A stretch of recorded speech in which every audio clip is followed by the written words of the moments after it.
One. Welcome back to the Speak Your Piece podcast. My name is Ian McNaughton, Big E here. Thank you very much for joining me. I am happy to be welcoming SYP creator Fuji on to do an NBA trade deadline recap pod. Fuji, what's going on, man? What's happening? What's new? I'm good, man. How about you? I'm doing well. I'm in Kelowna. I'm in Scott's room, SYP creator Scott's room. We're doing Super Bowl weekend here. But while Super Bowl is important, so is the NBA trade deadline. Big day today. We're recording this on February 10th. We're talking about some of the big deals that happened today. I don't know how in depth you want to get into some of these deals, but we'll probably have, some good conversations here. First of all, Fuji, what was just your overall immediate thoughts on deadline day, just on the day itself? A lot of big news happened. It was kind of quiet at first. All kind of came around right at the end. A lot of interesting deals, I guess. A lot of lowballing, to be honest. But there were a lot of great moves and some pretty notable ones that we'll be talking about. So I think we'll go with chronological order. We'll get to the big ones that happened today later on. Let's go all the way back to almost a week ago. The Clippers got Robert Covington, Norman Powell, Norman. People love Norman. In exchange for Eric Bledsoe, Justice Winslow, Keon Johnson, second-round pick. We'll start with a bit of a softball here. We'll start with a bit of an easy one, work our way in. What did you think about this Clippers move to get Covington and Powell from Portland? I thought it was a really good move, especially for the Clippers. It just makes them even more ready for playoffs. Picking up Covington to play the spot that I guess Kawhi or Paul George would play gives some more flexibility around the small forward, power forward position. Covington's a really good two-way player. Norman Powell, definitely the centerpiece of this deal, though. He's going to be really good. He's a great shooter, good defender, good playmaker. He'll fit right in with the Clippers, and especially when Kawhi and Paul George come back, he'll definitely be a great piece surrounding them. I think that's the thing about Norman is that he's a really good sixth man. I don't know if he's a starter, but I think if you have him as a sixth man, which I think the Clippers might try and do, maybe they'll throw in some starter minutes, especially with Kawhi and PG out. I think it's a really, solid move. And I get where the Blazers are coming from in doing this. They're giving, Norman and Covington another opportunity to go play for a championship, assuming the Clippers can get that far with those guys healthy. But really, the whole, what's the word I'm looking for? I guess the whole takeaway from Portland during this podcast will be they're rebuilding and they're, trying to get as much cap space. So that's kind of why they went with this. But I think each team kind of gets either a B plus or a B. Maybe Portland, you can give a C plus grade too. I think it's a fine deal for both teams. I think you would agree with that. It makes sense why each team would do it. Yeah, for the Clippers, I would give this an A for sure. Okay. You gave up virtually nothing. You're giving up Eric Bledsoe and a second-round pick and a couple of rotational guys, and you're getting back a starting shooting guard. You're getting back who's a guy who's probably going to be one of your starting forwards, or at least coming right off the bench in your forward slot. Giving up Eric Bledsoe, Justice Winslow, a bench guy, and a second-round pick. I feel like Portland really got robbed here. Hey, don't sleep on Winslow, okay? Remember in grade 10 when we had science with Mr. Cleary? This is really going back in the memories. And friend of the pod, Anvir Desi, was the biggest Winslow guy. He's like, dude, Winslow, he's gonna take off here. Don't sleep on Winslow. And that was year 3 or 4 into the Winslow experience. I think he also said that Whiteside was going to be the next great center. I think he did. I feel like he did say something like that. That sounds right. Oh, poor Anvir. Okay, the Keras Levert deal. Cleveland gets Keras Levert, a second-round pick this year from Miami, and the Pacers get Ricky Rubio, who's on an expiring contract towards ACL. He's not playing for the rest of the year. A lottery-protected first-round pick this year, a second-round pick this year from Houston, and a second round pick in 2027 via Utah. This is a classic case of Cleveland just stockpiling at like getting more, assets or at least a quality player for a playoff push, you would think, right? That's what we see here with the Cavs. Yeah, for sure. I thought Keras Levert probably had more value, but I guess since you're getting a lottery pick, then it kind of does add up. Really good for the Cleveland Cavaliers to pick up Levert. He's a really talented, skilled two-way player. He's a great playmaker, efficient scorer. He'll definitely make a difference as soon as he gets there. I believe they played tonight. I believe they played yesterday or tonight, and Keras already probably making an impact. They're getting ready for the playoffs. They got another guy to slot in at the shooting guard position, Garland and Levert in the backcourt. There's going to be a great backcourt. They're a great young team. Keras Levert isn't even like very old. Still hasn't hit his prime. Just really good pickup overall. And Indiana obviously getting a lot of picks in return. And Ricky Rubio expiring contract. They'll get some salary space. It's kind of disappointing with Levert from an Indiana perspective because like they traded Oladipo to get Levert. Like they were both involved in the James Harden trade last year. And it just never worked out. Like it just never felt like it clicked, right? Whether it was injuries or just Indiana's play, like it just never felt like it clicked. And I appreciate the fact that Levert's getting this opportunity to go play for a winning team right now. He's got quality pieces around, like Jared Allen's a really good piece. Darius Garland's having a really good season. Same with rookie Evan Mobley, excuse me. So, there's a lot to like about this Cleveland team, and I don't know if it pushes them into, championship, like title contenders tier. Like, I don't think they're at that tier yet, but I think they could win around maybe 2 even with the addition of Levert, like another scoring option. I think it makes sense from the Cavs perspective. And again, the Pacers, as we'll talk about throughout this podcast, it's a rebuilding time. Like they're trading assets and they're rebuilding, starting a new future. So any other thoughts on the Levert trade? Is there any other things that you like about it? Any other perspectives on it that you want to share? I think this deal is just going to be really good for the Cavs overall. They desperately needed another playmaker outside of Garland. They can stagger the Garland minutes and the Levert minutes as well. They can kind of just have more ball movement overall. Just really filling the void that Ricky Rubio left, which is why the Cavs were a lot more successful because they weren't solely relying off of Garland to create opportunities for teammates. Ricky Rubio was doing that as well. He had a terrific year this year until he had his ACL injury. But yeah, they want to make a playoff push, and Rubio can't be there. Might not be there next year. Levert's just a way safer bet. I kind of like to see them. I don't think it's going to happen, but I'd kind of like to see them like give Rubio like a minimum contract next year and just have him as like a depth piece. Like I kind of like to see Cleveland have a really good year this year, kind of catapult into a good team next year, maybe like the Atlanta Hawks almost from last year, and then have Rubio as like a veteran's minimum. I kind of like to see that. I don't think it's going to happen, but I'd like to see something like that happen. Just another, because like you say, Rubio's had a good season with Cleveland. Yeah. It's just torn ACL and he's out and he's going to be a free agent in the offseason. If it works, it works. If it doesn't, it doesn't. Let's get to one of the big deadline deals on February 8th.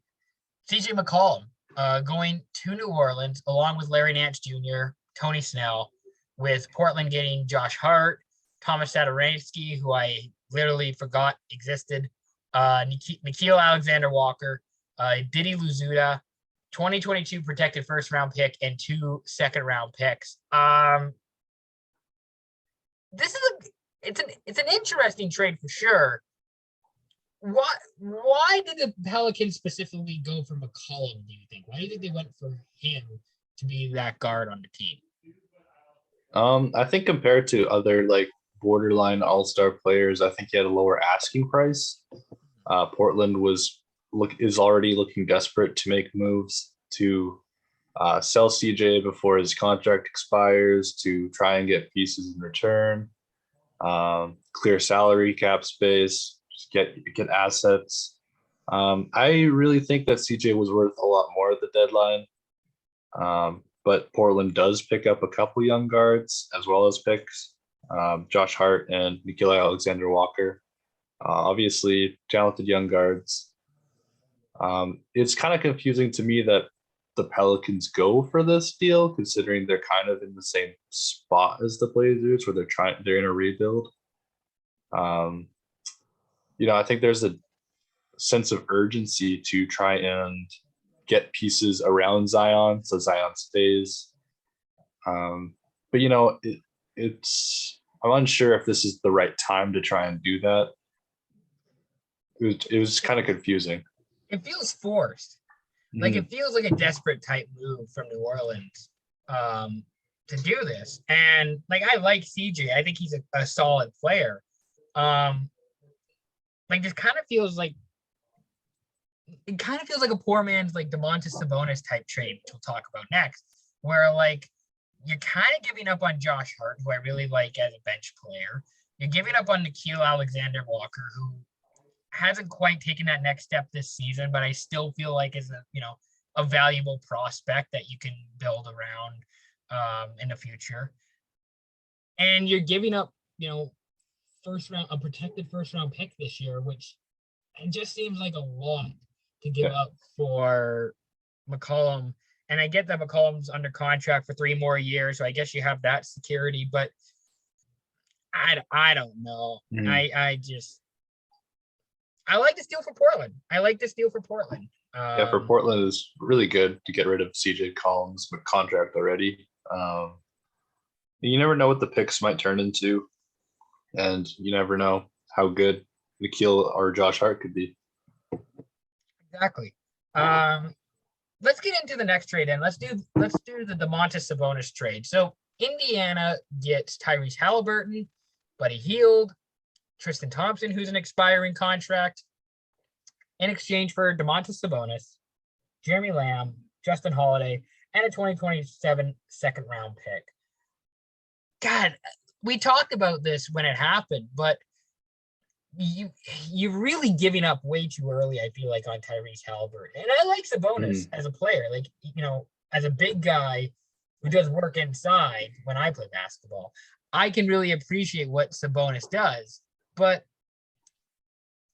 to give up on Halliburton that early, especially for Sacramento, who, they talk about changing the culture within the organization and trying to build something different and new, this kind of just feels like an L for them. And I like Sabonis. I think he's a quality player, but this feels like it hurts the off the court locker room vibe more than it improves the on the court actual play of the team. What are your thoughts on the deal? Well, it makes sense to make a deal for Sabonis for the Kings to get somebody to play alongside De'Aaron Fox, but what didn't make sense about it was giving up Halliburton. All the other pieces, moving Buddy Hield's contract since he wanted out already, getting Sabonis, getting rid of Tristan Thompson's contract as well. They got a second round pick. They got a couple of rotational guys that they could waive or potentially use maybe, but just giving up the Halliburton as well. It felt like if you looked at the trade, you could have done this trade without including Buddy Hield. Honestly, you could have just did like Tyrese and Tristan for Sabonis and the rest of the guys. Like it doesn't feel like Tyrese is that much further behind Sabonis. Obviously, Sabonis has been an all-star, but Halliburton, he's played extremely well. He's been doing very well when De'Aaron Fox was out, and he looked like the future of the franchise really. But it's a huge win for Indiana to pick him up, though. Well, and with Indiana, they don't trade Miles Turner during the deadline, but there is a sense of rebuilding. It's the next generation. Like it's the next time we're gonna change it up, do something different, collect some picks, and build around that. And, kudos to Indiana for just picking a path, because I just felt like they were stuck between a rock and a hard place. Yeah. They were never going to be, competitive like they were with Paul George and Danny Granger, several years ago.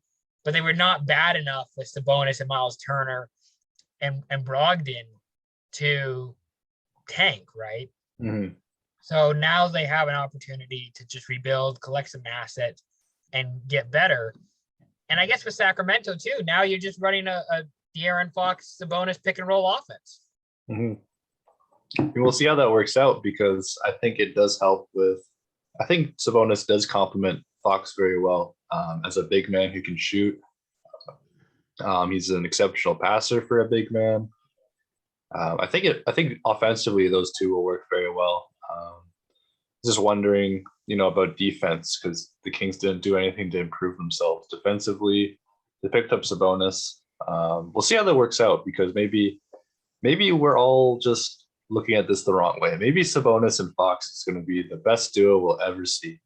Maybe not the best we'll ever see, but maybe this is way more underrated than we thought. Maybe the Kings were really onto something. Maybe, Vladdy Divac knows what he's doing. Yeah, for once, maybe. Yeah. Like, it's not like he's ever shown us otherwise in his previous, moves. But I mean, like, again, this is just like a trade I don't love. I shouldn't say that. I love what it does for one organization. I don't love what it does for another organization, where Sacramento's giving up on the prospect, the guy who really, it seems like, set the tone and set the culture in a team, whereas Indiana's getting that guy, but they're moving on, not in a negative way either, but they're moving on from a talented piece who, just ran its course. It just ran its course with Sabonis in Indiana. We'll do this trade quickly. Nickeil Alexander-Walker and Hernan Gomez goes to Utah. Thomas Satoransky goes to San Antonio in a second-round pick. Joe Ingles and Elijah Hughes in a second-round pick goes to Portland. I felt compelled to talk about this purely because, Joe Ingles is involved. You always got to, mention Joe Ingles' name when you can.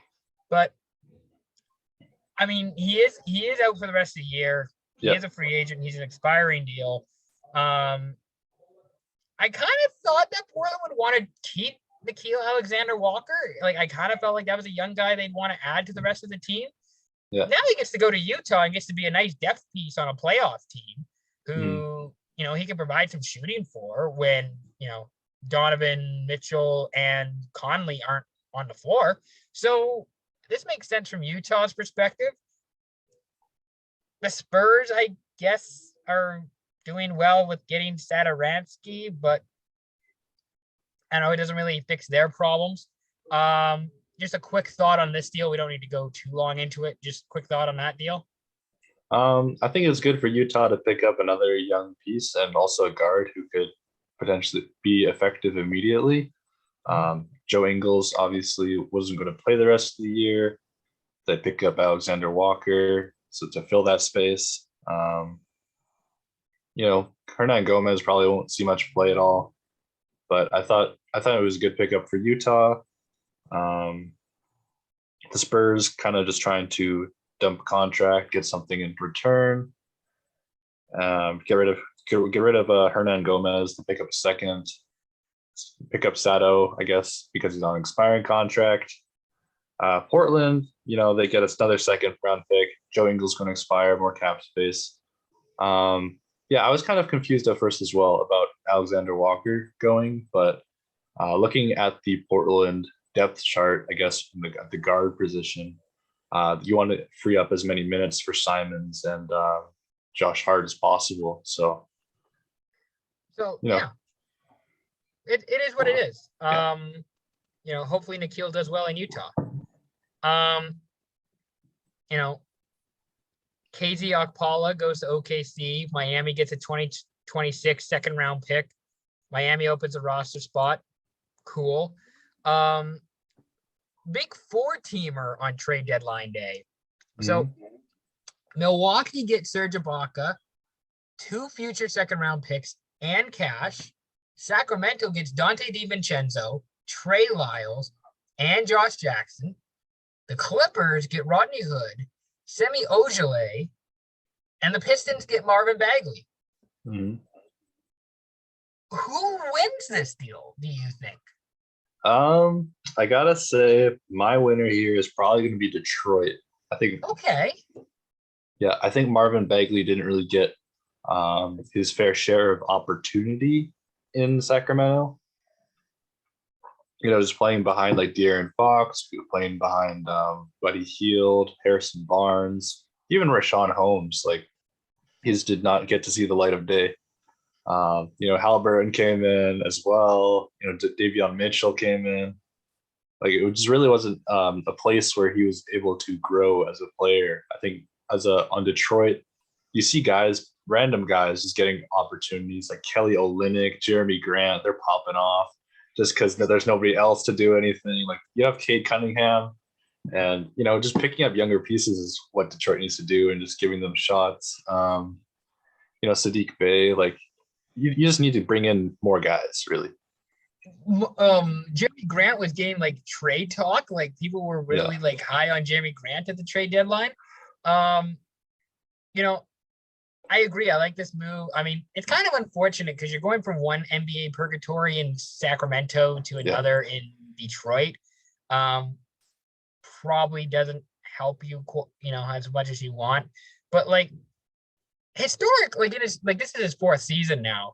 But Bagley's, pretty good for like a 14-7. Like, he can get you some points. He can get you a few rebounds. This guy does have some value. I think for Detroit, it makes sense for them. They get another younger player, another guy that they can build around, and somebody who just needs a fresh start. Like, somebody who just needs like a change of environment, and that'll probably do well for him. I personally really like what Milwaukee did in getting Ibaka. Yeah. Who I know is not, he hasn't played like Raptors Ibaka, but he's essentially replacing a PJ Tucker role from last year. Or the Bobby Portis role. Like, which I think makes sense. I think he's good enough to do that. A big guy who can give you minutes, who can shoot sometimes. I like that for the Bucks. Makes sense for them. And now with this move, I think I like the Kings guards. Like, they have De'Aaron Fox, they have Justin Holiday, Davion Mitchell, DiVincenzo. I think I kind of like Sacramento's guards. Yeah. That's a good point. DiVincenzo was like a trade target last year for the Kings as well. They were trying to do that Bogdanovic sign-in trade that didn't work out. I think now they're giving up less and getting DiVincenzo now when he's healthier, which is good as well. I would say the other team that won this is the Clippers, because you just dumped Ibaka's contract. You already weren't using him. And then you pick up Ojeleye and Hood. I think that's really good for them. Just gives them a little more salary space, especially with all these guys on their roster now, like Norman Powell and Robert Covington coming in. And more shooting. Like, it just gives them more shooting. Like, which, I mean, I don't know if you can have enough. I don't know if you can have too much shooting in today's NBA, but like, having the option of more shooting doesn't hurt. And like, never forget Rodney Hood. I believe he was on the 2018 Cavs, was he not? And just hardly played. And like, he's still, getting traction and still finding value as a player, which I can appreciate. Let's do the Goran Dragic trade. So the Raptors get a quality piece. The Raptors get Thaddeus Young, Drew Eubanks, and a 2022 second-round pick via Detroit from the Spurs for Goran Dragic and a future first-round pick. There's some implications with the first-round pick. We don't need to get into it. But basically, a first-round pick, if not 2 seconds. Is this like Usai Majiri kind of just raiding the Spurs again almost? What are your thoughts on the deal? I think this is quite a good deal, especially for the Raptors. You're getting rid of Goran, who did not see the light of day. you're getting Thaddeus Young from the Spurs, who also wasn't seen the light of day, but you're actually going to use Thaddeus at least this year. I believe he's on like an expiring contract, but I think they both are. yeah, Well, Goran got bought out, yeah, but they were on yeah, expiring deals anyways. yeah. Thaddeus hasn't been able to really find a spot where he could, sit comfortably since he was in Chicago, which is quite a few years ago now. Mhm. He's a great two-way player. He does a bit of everything. He rebounds, passes the ball, could score if you really need him to. It's not really his thing exactly, but he can do all the dirty work for the team. And the Raptors just really need somebody who is going to do the dirty work. And Thaddeus, he's a little undersized for a forward, but he can guard, 2 to 5. He could, be in the Raptors rotation for the 5. I know they do like to play small ball, and Thaddeus can get rebounds. So we'll see how it works out, because the Raptors could still get very well be in the play-ins, be in secure a real playoff spot. They could even get up to 6, maybe 5th or 6th, maybe if they start. They've been on a roll lately, so if Thaddeus Young just glues it all together, then who knows? I kind of like. I don't think he's on the same level as Serge or Marc Gasol, but like part of what made those Toronto teams good was the fact that they had like the big guys. Like they had Yeah. Serge and Marc to provide good minutes, good interior play. And I'm curious to see if that's what Nick Nurse uses Thaddeus for. Um, you know, again, he can shoot. He can be like a backup, versatile big man if they need him to. This is kind of a win-win for the Raptors. You at least get something. Like you're at least getting something now. And like you say, they weren't using Dragic. He's not going to be used in San Antonio now. Apparently, they're buying him out. So why not? Why not? Why not? For both teams? Why not? Let's we'll do it. This is a quick deal. I have to mention. The Orlando Magic get PJ Dozier, Bol, a future second round pick, cash considerations in exchange for a future second round pick. Win for the Magic. I'm happy. I think we talked about it in our NBA preview before the season how the Magic just like maybe not gonna be good, but they're gonna be one of the more entertaining teams with all the players. Cole Anthony, all the dudes on that team are just fun. And now you're adding Bol. I actually like PJ Dozier. I remember watching him, I believe, with Denver, if I'm not mistaken. He had a cup of coffee with the Nuggets. I just like that for Orlando. I think that's cool. I think that's really fun. Yeah, I think it's good. They're just picking up extra assets. It's a good move. We'll see how it goes. I really liked how on the Orlando Magic Instagram they did all like the welcome to Orlando, and one of them was welcome cash considerations. They just had a picture with a bag of money. It said welcome cash considerations. I strive to be that good on social media. Yeah, that's hilarious. All right, the big whopper from today. The Brooklyn Nets get Ben Simmons, Seth Curry, Andre Drummond, a first-round pick this year with the right to defer into 2023, a first-round pick in 2027, but it's protected from 1 to 8. And the Philadelphia 76ers get James Harden and Paul Millsap. Fuji, take the floor. Your thoughts on this deal as a whole? As a whole, I think this is exactly what each team was looking for. In the trade, there was uncertainty about James Harden wanting to stay a Brooklyn Net. Just, internal things. He didn't, they just couldn't click together because they were all injured at different times. They only had, I believe, 16 games together, where I believe they were 14-2 overall. But, the injuries, internal things like Harden didn't like Kyrie because he wasn't willing to get vaccinated. He didn't like that Kyrie was a part-time player. Didn't enjoy living in Brooklyn. Not enough strip clubs, I guess. But I heard that. I heard that when he got traded to Brooklyn. It's like, bad idea. No good clubs in Brooklyn. No good strip clubs in Brooklyn. Yeah. I heard that too. So like, I should have known. Should have known. Yeah. So just getting rid of Harden to get something back, and they definitely did. They got Ben Simmons. Obviously, we don't know how good Ben Simmons is going to be. He's apparently excited. He talked to the GM. He talked to Kevin Durant. He's excited to play for the Brooklyn, help them win a championship, and he'll have to train a bit and get back into shape. He obviously hasn't been able to practice or play games, so he'll have to get the conditioning right before we see him. Seth Curry, I think, will make an immediate impact on this team.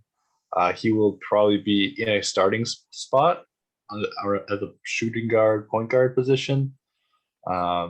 He's really continued to improve every year. He's become a great playmaker. He's been a good part of Philly's success this year. And I think he'll do quite well. Like, as another shooter playing alongside like KD, Kyrie, just opens the floor up more. He can make the right reads, the right passes.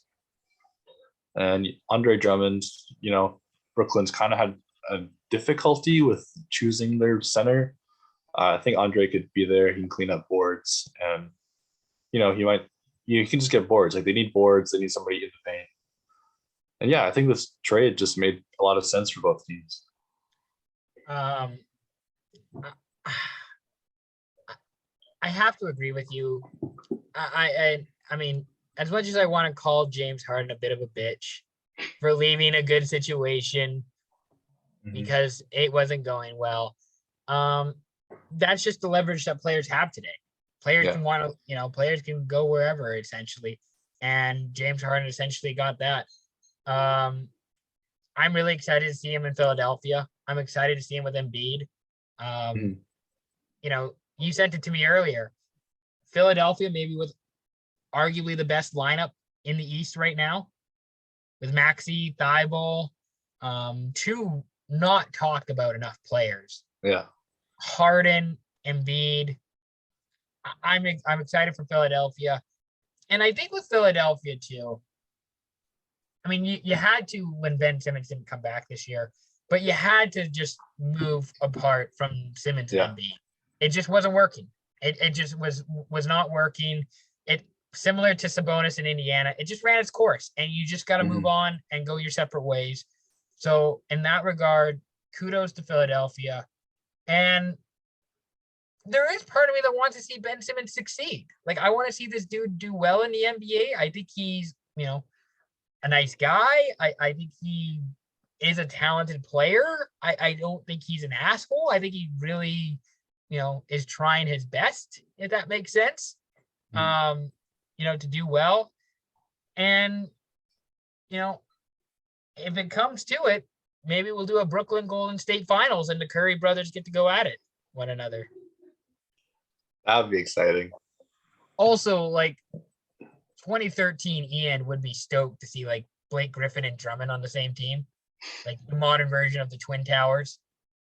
Oh man, I wonder how excited you were when they were both together in Detroit. Not great, but like, because it's Detroit, right? Now it's so much better. Now it's so much better because they're on a winning team, and like their roles are reduced. So now they're role players. It's just great. We got a few more here that we're gonna do. Derek White goes to the Boston Celtics for Josh Richardson, Romeo Langford, a first-round pick that is protected 1-4, and they get to swap rights on the 2028 first-round pick. This might be the biggest trade that no one is talking about, I feel like, at the deadline, because Derek White is an underrated point guard. He's been the best play, probably the MVP for the Spurs this season. And over DeJounte Murray? No, DeJounte. Yeah, you're right, DeJounte. And I don't know. I like Derek White. Like I've been a fan of the Spurs guards for a few years now, right? Yeah, he was there before everyone else. I was there before everyone. I was talking about it in like high school, man, and like this is like after, Ginobili and Parker and Duncan retired. I was on it when everybody was not. But God, this seems like a lot for Derek White, no? But but at the same time, I to play devil's advocate here, the Celtics get another really good quality guard, which they've been kind of looking for a while now since Kyrie left. What are your thoughts? I think this is really good for the Celtics. Like, I think Josh Richardson was doing okay. He wasn't really like what they needed though. Like Josh Richardson, good shooting, good defense for like a role player kind of guy. They give up Romeo Langford, who wasn't really getting much minutes anyways. That was a weird, and that was a weird pick too. When they took him, it was just like I would rather have other guys than Langford, but that's just me. Yeah, you never know like what they see in the player, or how maybe they had a great workout or something. And it's the Celtics too. Like typically, like they're a smart enough organization to know who they're taking.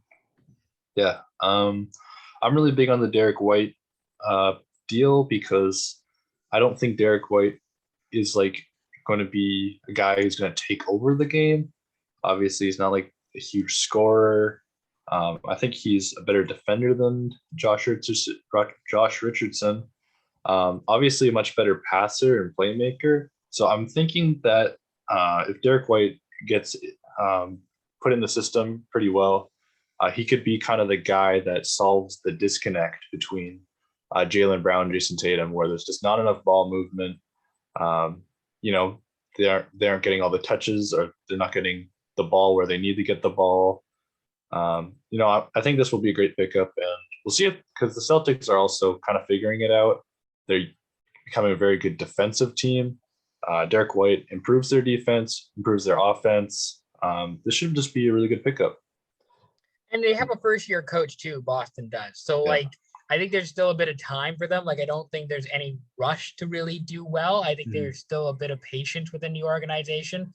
And Derek White is still young enough that, they can still build around him and they can still have patience with him. Quick trade, smaller trade. Tory Craig to Phoenix, Jalen Smith to Indiana, and a future second-round pick. Sure. Yeah. I mean, Phoenix just gets another, player that can play now. Jalen Smith goes to Indiana and, continues their rebuild. Fine trade for both teams. I don't have a problem with it. Yeah. Yeah. Jalen Smith's pretty like a raw prospect. He could be like a pretty good center.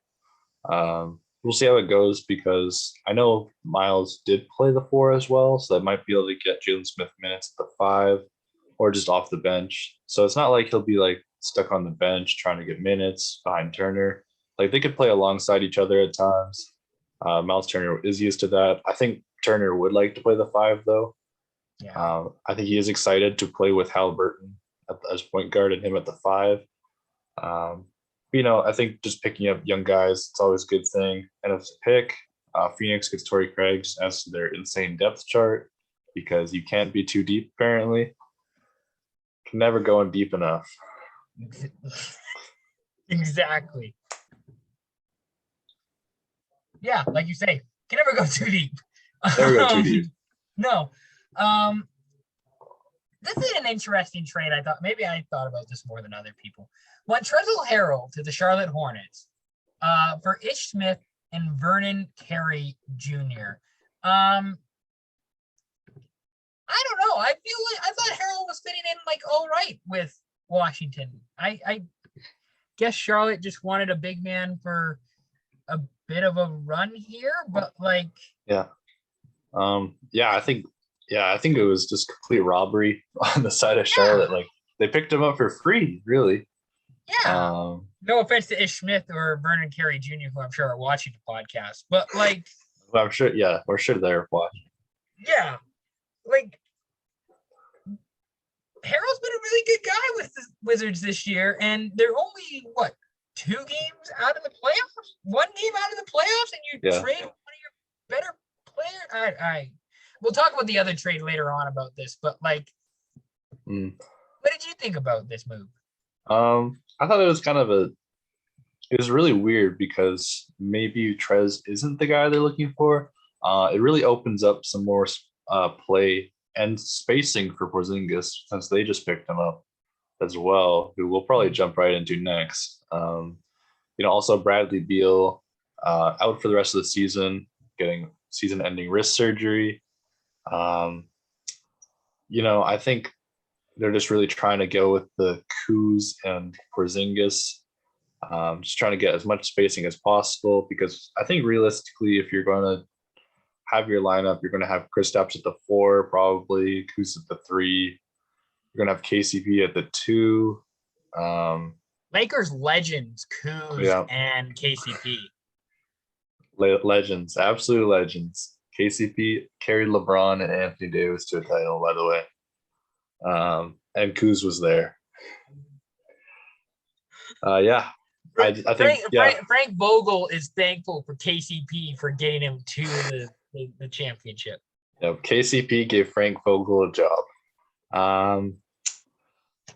I think Charlotte just really got Trez for free, and they're going to use him pretty well. Him and LaMelo are going to run rampant in the pick and roll.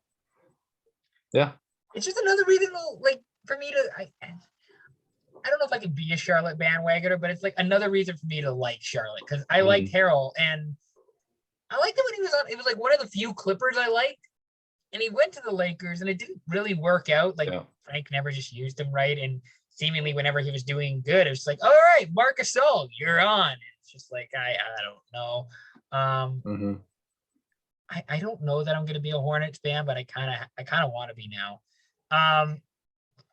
You talked about it. Let's discuss this. The Washington Wizards get Kristaps Porzingis and a future second-round pick.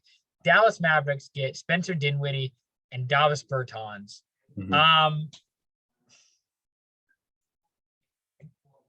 Good for the Wizards. At least to get rid of the Bertans contract, but they're giving up 2 guys that weren't really clicking for the Wizards. Guys that kind of weren't fitting in well, not really getting used.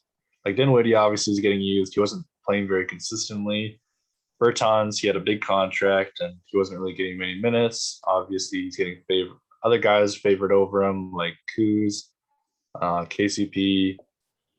They just couldn't really get minutes for Bertans. Adding more shooting around Luka, adding hopefully Dinwiddie and Bertans will play up to a higher level than before this year. They were much better in years prior. I'm wondering what Luka thinks about it, because Luka had 38 points at halftime, so he's obviously pissed. He just gave away Kristaps Porzingis for a crypto merchant and a ginger. I don't know. I don't know what Mark Cuban was thinking. Maybe he just really wanted to win tonight. But I hope that Dinwiddie does well. Does a lot better than before. I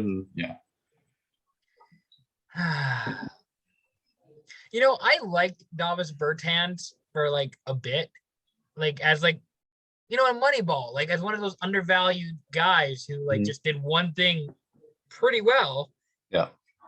And then the Wizards gave him $80 million, and it was just you fucking idiots. This is not the guy you give $80 million to. Yeah. But I'm also curious, Kristaps, he went from New York, now he's going to Dallas, now he's going to Washington. He's really getting to explore America. And I'm really excited to see how that goes for him. He really gets to travel the United States and see all the different parts of the country. I think that's really cool.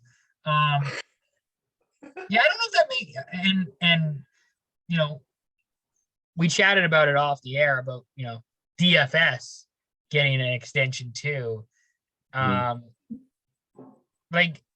not really a guy. I mean, he's a fine player, but I don't know if I don't think I would pay him $50 million over 4 years. Yeah. Okay. Yeah, that was a bit questionable. I think you're trying to bring in a free agent to play with Luka, and you're spending money on a guy that's not close to being a near all-star, not a super good role player.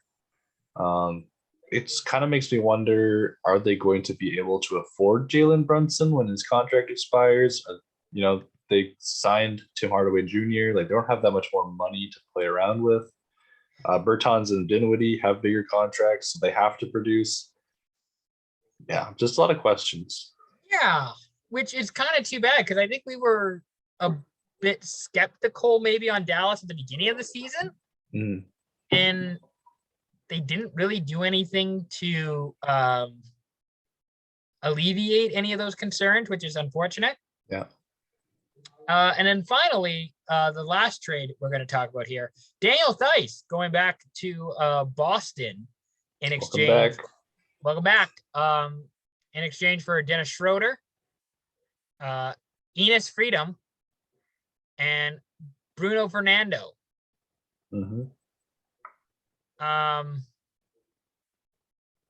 Is it Schroeder or Schroeder? I always forget. It's Schroeder. Schroeder? Okay. I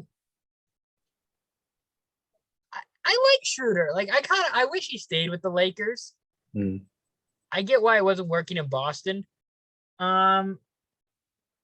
Houston bought out whatever Enes Freedom's contract.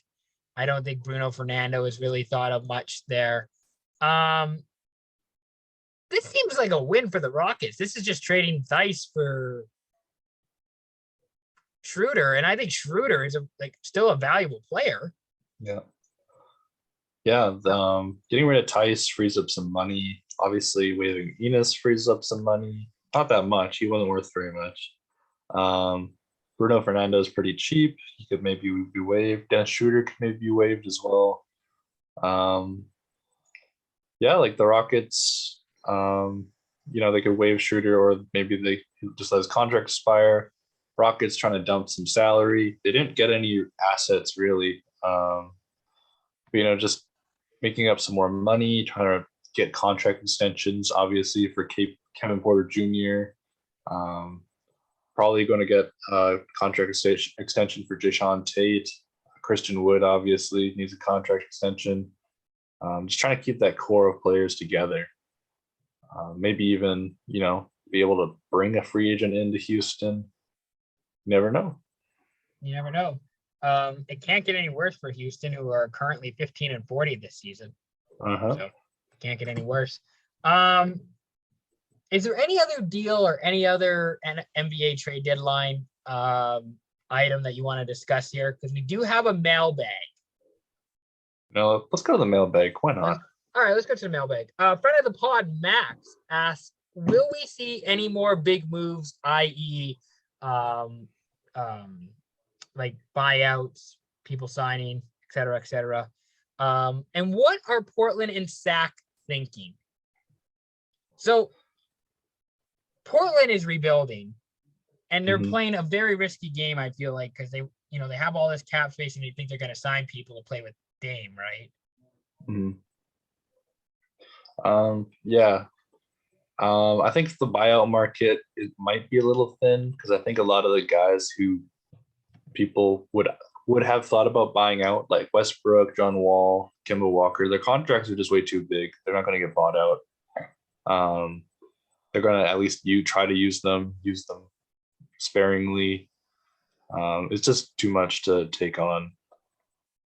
So I think the buyout market is mostly going to be for like teams that are pretty much set already. I don't think there's going to be any big pieces. Maybe just waiving some players and then trying to get players who are on 10-day contracts, like Boogie. We're probably looking at Boogie as probably one of the best pickups. I saw today that Moses Brown hit the market. He was waived. Somebody could pick him up. Michael Carter-Williams as well. Yeah, I don't think the buyout market is going to be too big unless you want to pick up old retired guys from the Lakers. Portland, aren't we all trying to get old retired guys from the Lakers? Yeah, of course. Everybody wants Kent Bazemore. Everyone wants DeAndre Jordan. Trevor Ariza, Wayne Ellington. Your favorite. Dwight Howard. Everybody wants them, yeah. I think Portland, they are picking up some assets, maybe not the best assets, mostly second round picks. And the most significant pickup was Josh Hart. Yeah, all the other guys are just like car parts. Like Eric Bledsoe's, he's probably a good car part, but still like a car part. They're just not really picking up enough. They have A, a lot of money though. a car part is a car part. Car It is part. it is a car part, but it's just not like, you know, Some car parts are better than others, but in the end, we're all car parts. yeah, but I think the goal was for them to, pick up a car, not like a Yeah. bolt or a screw. I don't know. Or a wheel. Like they wanted Yeah. a car. Yeah, they're getting a lot of money. They could potentially offer big contracts to younger players that are on expiring contracts. Um, Really, it seems to me that they're not building for Dame. They're building for Anthony Simons, which was exciting because I did not believe in Simons. I think Ian and Scott were big on him, but I was like, who is this guy? I thought he was Who the gonna be. hell? Who the hell comes into Portland and does well? I thought he That's was gonna be okay. All right. I thought he was yeah. gonna be fine. He's looking very good. Like he's looking Yeah. like he's the next Dame, honestly. Yeah. I just don't think the free agent market has ever worked for Portland. They drafted CJ and Dame. They traded for Nurkic very early in his career. Their biggest free agent signings ever was Carmelo Anthony and like Tony Snell. And not even like Knicks or the Nuggets Melo. It's like Melo after he was in Houston and OKC. No disrespect to Melo, but it just wasn't. They never got anybody really good in free agency that changed the direction or changed how good they were in free agency. Speaking of old retired guys on the Lakers, Carmelo. I mean, Portland is like Toronto, right? Like it's just a tough sell for free agents to go play there. And I totally get it. I love Portland. I'd love to go live there, but I'm also not an NBA player who's making 8 figures to go play basketball. It's a bit different. And then for Sacramento, I guess they're trying to win now, but like you're expediting that process, but you're not really letting it. You're not really letting it fizz out properly. Like you're not really letting it, mature naturally, which is a bit concerning. Thoughts on Sacramento? I think looking at it, if they're trying to make a play-in spot, they're not, from between Pelicans, Blazers, Kings, any of them could get the spot right now. Even the Spurs could get the spot. Even OKC could get that last 10th spot. Obviously, the Lakers aren't looking good. I think if the Sabonis Fox duo does work out, they have decent guys like Harrison Barnes, Rashawn Holmes. Now they pick up Dante DiVincenzo. They could actually make a push realistically, especially, considering it's like very tight in that area. De'Aaron Fox and Sabonis aren't like that old. They're kind of like just starting to hit their prime. They're like what, in like 26. They're in their late 20s. Like they're meant to win right now. Yeah, they could totally, I think they're like 25, 26. Like they're not very old. They could definitely be a duo together for another 5 years or so. And they could potentially attract free agents if they are looking good.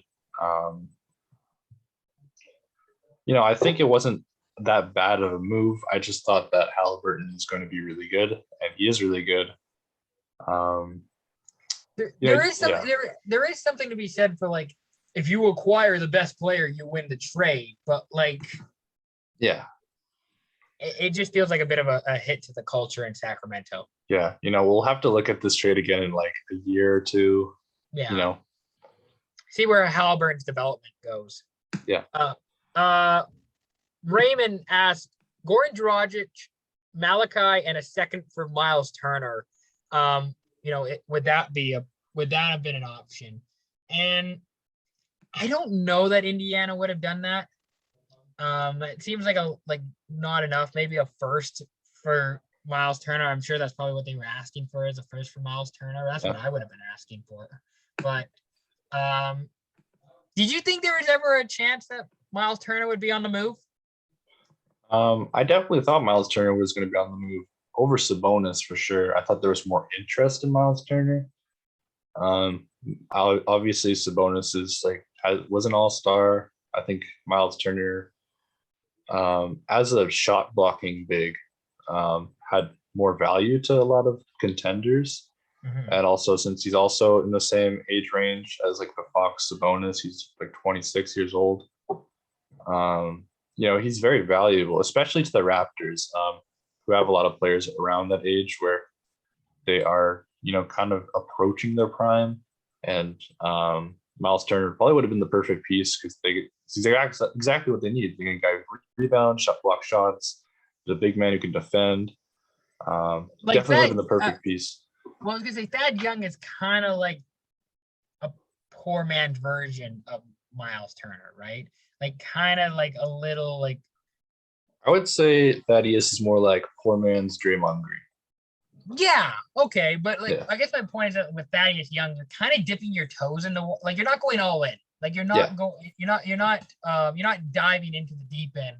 You're putting your water in a shallow way. Like you're dipping your toes in a shallow way. Yeah. It's kind of what you're doing with Thaddeus Young, which I don't blame the Raptors kind of with how this season's going.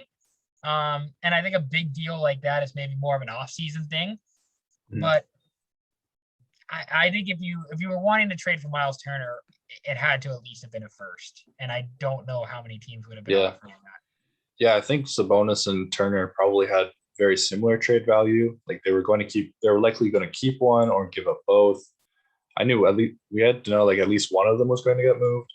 But if you see an offer like Buddy Hield and Halliburton going, for Sabonis, you're probably expecting that Indiana had a similar asking price for Miles Turner as well. Even though he's not as established, he's got more value to more teams. More teams want Miles Turner than Sabonis, I thought. And he's still 25 years old. Yeah. Like he's still a young guy with plenty of time, to become a quality NBA player. If he isn't already, he's going to get even better and he's going to be even more valuable. So, and then finally, last question, Matthew asked, Adam Silver, soft, where's Stern? Spoiler, Matthew, Stern's dead. Stern's not coming back. Do you think Adam Silver's soft? Is he a fine commissioner? I think the reason why people say he's like more soft is mostly because of the whole referee technical things. And it's not that's not even him. That's just how today's it's just kind of how it's ref, I guess. Yeah. I'm pretty sure that players say a lot worse things than we think they probably say. Probably. Probably. I know they were thinking about doing like full mic'd up games like when they were in the bubble. And then people were just like, actually, with what players say on the court, it's probably a good idea we don't. Yeah. But yeah, I think Adam Silver is actually better than most commissioners in major sports in North America. Mm-hmm. So. Yeah, I mean, also David Stern was the guy that put the dress code because of Allen Iverson. He's also the guy who didn't pay the players, forced an NBA lockout. I think Adam Silver is doing a better job right now.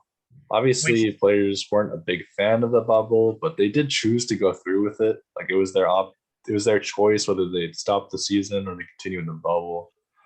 I think it's pretty fair, honestly. I know he's really trying to get this like mid-season tournament going, which would be cool, like for TV and stuff, just for actually having a championship and players potentially getting injured in the mid-season tournament, just playing extra games that they don't need to, even though they're like top teams.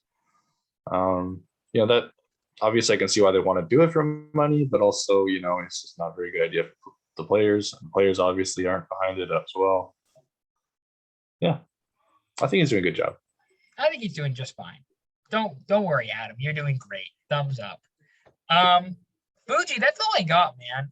This has been a really fun pod. I appreciate you taking the time to do this. Any final thoughts? Anything else you want to say before we head out here? I don't know, man. The Lakers need to do something. And if I have to keep watching them struggle, I'm going to become a Pacers fan or something. I was what I think the next time we get on, we need to figure out our NBA bandwagon team for the playoffs if the Lakers are in. Yeah. My bandwagon team. Gotta think about it. I think mine might be Charlotte. Yeah. I think if I pick the Raptors, I'll be accepted, mostly because I just live in Canada. More people might listen to this podcast if we bandwagon for the Raptors. So maybe that's what we should be doing. I think if I was gonna choose a couple, I would choose like the Grizzlies or the Cavs because they're young, up and coming teams. They're gonna be fun to watch. Nobody wants to see them in the first round or second round even. And nobody's rooting for Cleveland. Who the hell's actually rooting for Cleveland? Like I will stand the Cavs. I kind of even Kevin like the Cavs. Love stan. Yes, I will stand Kevin Love, the Cavs, Mobley, Jared Allen. You have my full support, Cleveland. The East runs through Cleveland, man. We're calling that now. We're calling that now. Yeah. I think who else would I choose? Honestly, it sounds kind of weird. I would choose the Clippers as well. They're in the playoffs. There's no Paul George, there's no Kawhi Leonard, and they're still outperforming the Lakers. Like, I feel like the battle, they always do the battle for LA thing. And they literally lost the other day. They had Russell Westbrook, they had AD. Clippers don't have Paul George, they don't have Kawhi Leonard, and they beat the Lakers because Reggie Jackson just took over the game. Like, Reggie Jackson took over the game. Like, who would have, like 3 years ago, who would tell you that Reggie Jackson was going to kill a super team on his own? Like, the team's just built so well. And if Kawhi and Paul George were actually healthy for once, like, they would actually they would be on the top of the West. Guys with glasses, Reggie Jackson. I have to support Reggie Jackson. Like, he was also one of the highest highly rated ISO players last year. And of course, when you think of best ISO players in the NBA, you think of Reggie Jackson, obviously. Obviously. He has Jarvis in those goggles, man. Exactly. Well, Fuji, thank you very much for doing this. Greatly appreciated as always. Thank you to everybody for listening. Thanks for having me. Thank you to everybody for the support, and we'll be back again soon. Peace out.